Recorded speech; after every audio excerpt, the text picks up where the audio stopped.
Simona Halep has climbed to the top of world tennis, winning 2 Grand Slam titles along the way. But now she faces the biggest battle of her life after having been found guilty of taking performance-enhancing drugs. It's been quite a year for you, a year out of the game. Describe to me, if you can, what's your state of mind right now? Well, it's been actually more than 1 year already, and every day it felt like very painful, very emotional, hurtful, because I know I didn't do anything wrong and I know I'm clean. So it was a shock when I received the letter that my urine test, only the urine test, came out positive, with actually an extremely low quantity of banned substance. I've been always against doping, and I've been loud as well about this, so didn't even cross my mind in my whole life to do something like this. So it was a shock. I struggled with the emotional part because it's been very heavy on my shoulders, and seeing this so much public, it was really affected my mental health for sure. Well, you've received an enormous amount of support online, not surprisingly, because you're one of the world's most popular sports stars, but also a lot of detractors as well. How have you reacted to that? Well, the support has been amazing. The fans who are supporting me unconditional, which means a lot. It means huge to see the people, even if I face the worst moment in my life as an athlete, I know I'm clean. I received tons of messages, good messages, and the biggest thing is that I never faced a person who tells me something negative. So all of them were positive, and this gave me the strength to keep fighting every day to clear my name and to show that I didn't do anything wrong. The players also, which are opponents, they also showed their support, and I really appreciate it because it means a lot. We are fighting on court, and when you are in the worst situation, they are there and they support you.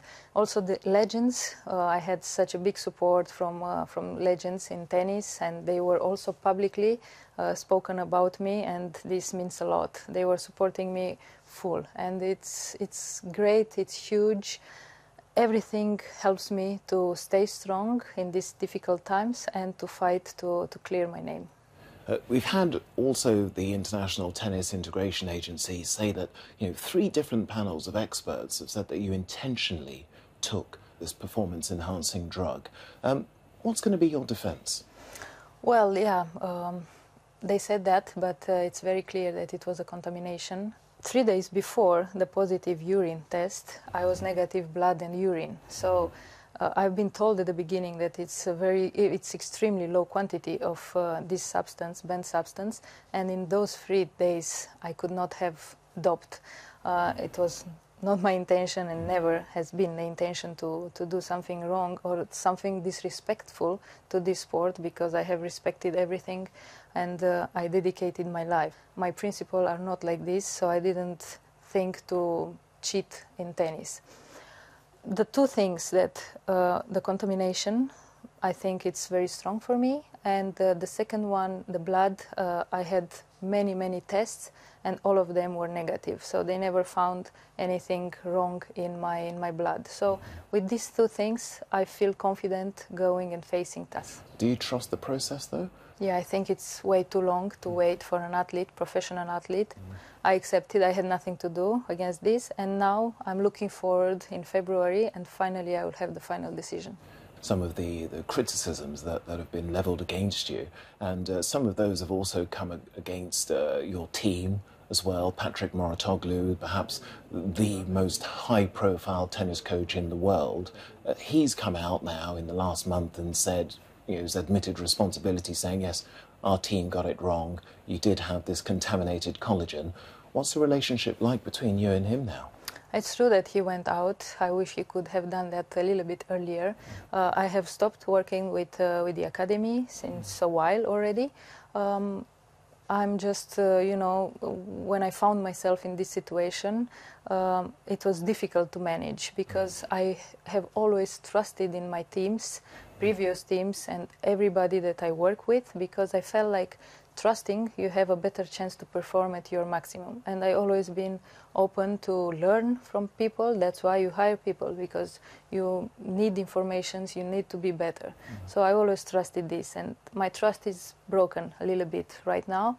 And in the future, I don't know how it's gonna be, if I can trust again, and probably I have to learn, because this is my principle in life. If you hire somebody and you work with that person, you have to trust. Sure. And when's the last time you two spoke? Not very soon, like a few months ago. If the Court of Arbitration the decision goes against you, will this effectively be the end of your career? I think so, yeah, because 4 years is going to be a lot for my age at least, and for an athlete that has done 25 years every day this thing and dedicate the life for tennis and for sport. I don't know how it's going to be, but it's catastrophic if it's going to be 4 years, and I don't know how I will handle it. Probably it's going to be end of career, yes. Okay. And for something that I didn't do and that is not my fault, it's even more catastrophic. Well, you remain a national hero in your native Romania and beyond, for sure. You know, lots of people are going to be watching this interview. Young people are going to be watching this interview. What message would you have for them? Well, for the kids, the only thing I can say is that they have to dream big. I think this is the most important thing, to visualize yourself with the big trophies. Of course, you never know what is going to happen in life, but if you dedicate yourself to sport, if you are disciplined, if you work hard, and if you have the passion, the big passion for this sport, I think you are able one day to lift those trophies. I did this, and I can share this with them. They have to have the courage to trust themselves and to go forward. I know some days are difficult because you don't feel like going there, you feel tired, you feel exhausted, you feel depressed sometimes, but if you push yourself and you go on court in those days, the step is huge. And I wish them good luck and to trust in themselves, to have the confidence inside them. Now, before I let you go, if we do look ahead into the future and the ruling from the Court of Arbitration for Sport is positive in your favour, will you be back here in Paris, perhaps for the Olympics? Of course, this is my dream. I know there are not big chances for this, but I'm dreaming of this because Paris is my dream city. I won Roland Garros here when I was junior, so everything started very early, and it will be amazing to be back on court. No matter what, but I just want to be on court because there I belong, and I feel like I want to do it again. Simona Halep, thank you for this interview. Thank you too for listening and for talking to me. No problem.